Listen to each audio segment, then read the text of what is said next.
તો વરસાદે નવસારી જિલ્લામાં ભારે તારાજી વહોરી લીધી છે। વરસાદને કારણે નવસારીના હાલ બેહાલ થઈ ચૂક્યા છે। મિની વાવાઝોડાથી અનેક ઠેકાણે નુકસાન થયું। નવસારી જિલ્લામાં અનેક મકાનોના છાપરા ઉડ્યા। પવન સાથેના વરસાદથી અનેક ઠેકાણે વૃક્ષો પણ ધરાશાય થયા। નવસારી, ચીખલી અને ગણદેવીમાં અનેક ઠેકાણે વીજપોલ પણ તૂટ્યા। ચોમાસું છેલ્લે વિદાય લઈ રહ્યું છે એ પહેલા જતા વરસાદે નવસારી જિલ્લાના ચીખલી તાલુકામાં વિનાશ વેર્યો છે। દ્રશ્યો સીધા બતાવવા માંગીશ। તલાવચોરા ગામમાં અત્યારે આપણે ઉપસ્થિત છે અને ગઈકાલે રાત્રે અહીંયા જે પવન ફૂંકાયો હતો એના કારણે ઘણા વૃક્ષો ધરાશાય થયા હતા।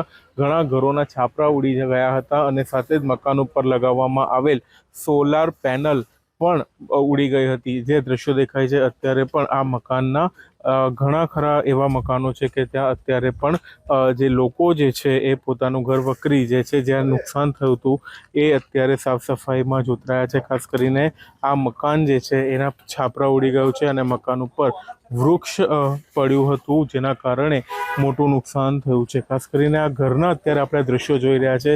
આ દ્રશ્યો આ ઘર ઉપર વૃક્ષ પડવાના કારણે અત્યારે આ ઘરના લોકો જે છે બેહાલ થયા છે। આપણી સાથે કેટલાક લોકો જો આપણને અહીંયા મળી શકતા હોય તો આપણે એમની સાથે પણ વાત કરવાનો પ્રયત્ન કરીશું। ખાસ કરીને આ ઘરની પરિસ્થિતિ દયનીય છે। બેન છે અહીંયા એ સાફ સફાઈમાં જોતરાયા છે। બેન, અહીંયા શું પરિસ્થિતિ હતી રાતના અને શું થયું હતું? પોતે અત્યારે ઘર વખરીનો સામાન કેટલાક લોકો છે એની સાથે વાત કરીશું। શું પરિસ્થિતિ હતી રાતના? કેટલું જોરમાં પવન ફૂંકાયો હતો ને શું હતું? પવન ફૂંકાયો હતો 9:30 પોણા 9 જેવા આવેલું। અમે ઘરમાં ઉતા ને ઝાડ પડ્યું, પેલા ખૂણા પર પતરું ભાંગ્યું। અમે ભાગીને આ ગારામાં આવ્યા। તે ગારામાં ત્યાં કબાટે ઉભી રહેલા હતા તો બીજું ઝાડ પડ્યું।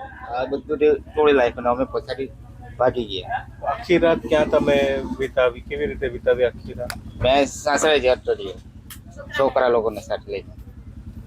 જે ચોક્કસ મોટા પ્રમાણમાં નુકસાન થયું છે। ફરીવાર દ્રશ્યો ઘરના બતાવવા માંગીશ કે આ ઘરમાં પણ વૃક્ષ પડવાના કારણે આ જે એ લોકોનો રૂમ છે તે અત્યારે પતરા જે છે એ તૂટી ગયા છે। ખાસ કરીને તલાવચોરા ગામના રાજા ફળિયાના અત્યારે આપણે દ્રશ્યો બતાવી રહ્યા છે।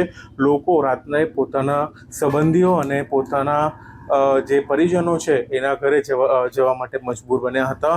એક મહિલા ઉપર વૃક્ષ પર જે છાપરું પડવાના કારણે એને પણ ઈજા થઈ છે, જેને પણ જે નજીકની હોસ્પિટલ છે ત્યાં સારવાર માટે ખસેડવામાં આવ્યા છે।